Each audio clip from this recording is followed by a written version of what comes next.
Страшная знаходка ў Барановичах. Як Віктор Лукашенко стаў паштальёнам.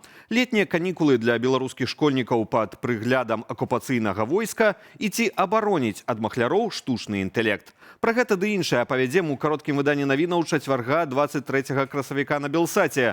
Пачынаем. У Барановичах знайшлі цела немаўляці ў пакеце. Следчы камітэт расказаў, як разгортваліся падзеі. Напярэдадні ў адну з больніцаў гораду паступіла 18гадовая дзяўчына. Лекары выявілі ў яе сляды нядаўніх родаў. На месца яе жыхарства выехалі супрацоўнікі міліцыі. Там яны знайшлі немаўля са слядамі цялесных пашкоджанняў. Падрабязнасцяў здарэння следчыя не прыводзяць. Прэс-служба піша толькі пра высвятленне абставінаў, у якіх апынулася дзяўчына. Прызначаныя экспертныя даследаванні і апытанне сведак.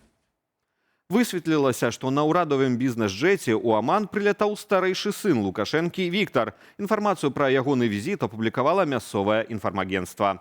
У Маскаце яго прыняў сын мясцовага султана ад імя свайго бацькі. Наследнаму прынцу Віктар Лукашенко перадаў пісьмовае пасланне ад свайго бацькі. Змест яго невядомы. Агенцтва абмежавалася фармальнымі словамі пра абмеркаванне кірункаў супрацы ў розных сферах. Пасля Аману Віктар ужо скіраваўся ў Арабскія Эміраты. На пачатку месяца Аман наведваў міністр замежных справаў Максім Рыжынкоў, а летась у лістападзе падчас сваёй вялікай паездкі па свеце там двойчы пабываў сам Лукашенко, спачатку з афіцыйным, а пасля з неафіцыйным візітам.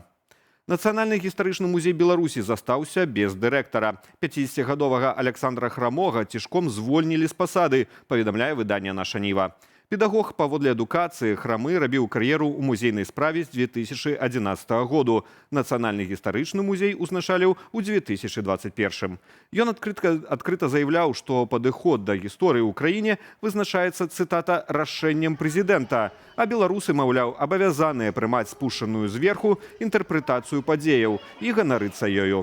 Пра звальненне Александра Храмога публічна не паведамлялася. Ягонае імя проста знікла з сайту установы. На суботніку з Лукашэнкам, які той праводзіў на будоўлі новага будынку музею 18 красавіка, яго таксама відаць не было. У якасці галоўнага кандыдата на пасаду кіраўніка Нацыянальнага гістарычнага музея, паводле інфармацыі «Нашай Нівы», цяпер разглядаюць сумнавядомага камуніста БРСМаўца Сергея Клішевіча. Кіраўніцтва Беларускага універсітэту інфарматыкі і радыёэлектронікі адказала на відэазварот свайго выкладчыка Дмітрыя Аношкі.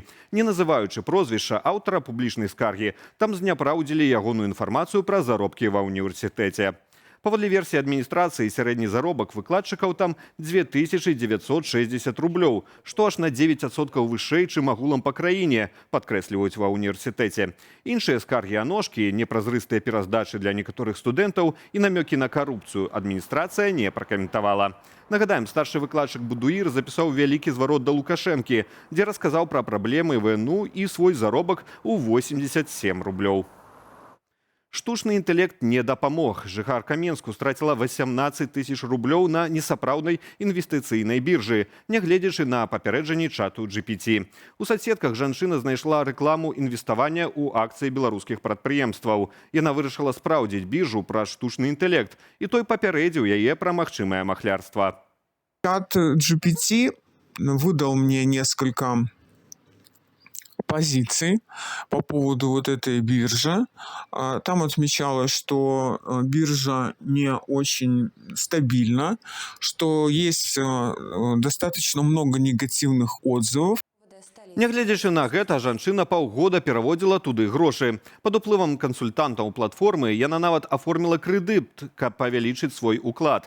Аднак, калі вывесці грошай не атрымалася, пацярпелая звярнулася ў міліцыю. Там ужо не першы месяц фіксуюць рост кібермахлярстваў. Штодня ў службы паступае да 500 зваротаў падманутых беларусаў.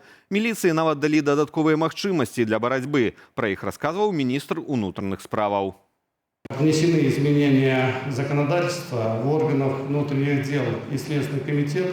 Мы имеем право заблокировать определенную сделку на 10 дней для того, чтобы можно было разобраться. Это тоже дает сегодня свои результаты.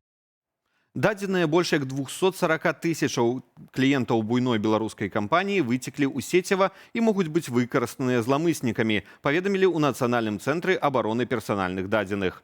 Узлом базы кампаніі General Leasing, якая займаецца лізінгам новых і ўжываных аўтаў, здарыўся яшчэ 17 красавіка. Паведамляецца, што пацярпелых асобаў своечасова паінфармавалі пра здарэнне.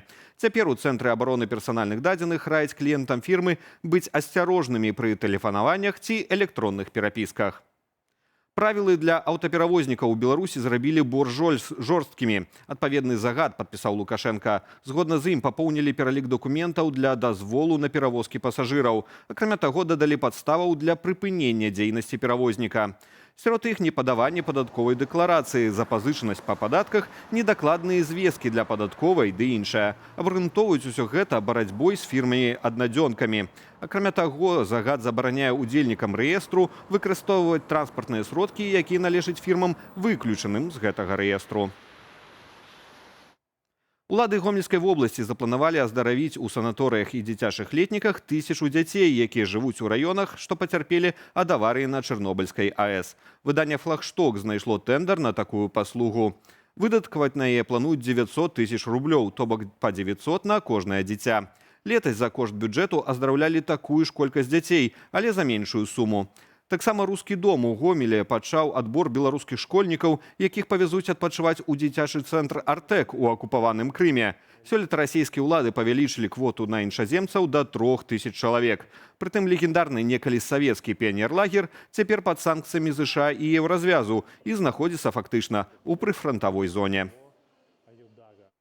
Нарвежская федэрацыя плавання адмовілася праводзіць на тэрыторыі краіны міжнародныя старты пад эгідаю Міжнароднай федэрацыі плавання World Aquatics з прычыны допуску без абмежаванняў да спаборніцтваў спартоўцаў з Расіі і Беларусі. Дапусціць расійскіх і беларускіх спартоўцаў і дазволіць выкарыстанне афіцыйных гімнаў і сцягоў пастанавілі 13 красавіка. Да гэтага яны маглі выступаць толькі ў якасці нейтральных спартоўцаў пасля шэрагу дадатковых правяранняў. Акрамя Нарвегіі да актыўнага супраціву далучылася і Польша. Там ужо заявілі, што не дапусцяць расійскіх і беларускіх прадстаўнікоў да запланаванага на лета чэмпіянату Еўропы па скачках у ваду. На сёння па ўсёй краіне абвешчаны аранжавы ўзровень небяспекі. Прычына – моцны вецер. Парывамі да 15-20 метраў на секунду. На Гомельшчыне і Магілёўшчыне увогуле да 22 метраў на секунду. МНС папярэджвае пра магчымыя абрывы лініі электраперадач і раіць быць асцярожнымі паблізу дрэваў і ненадзейных канструкцый.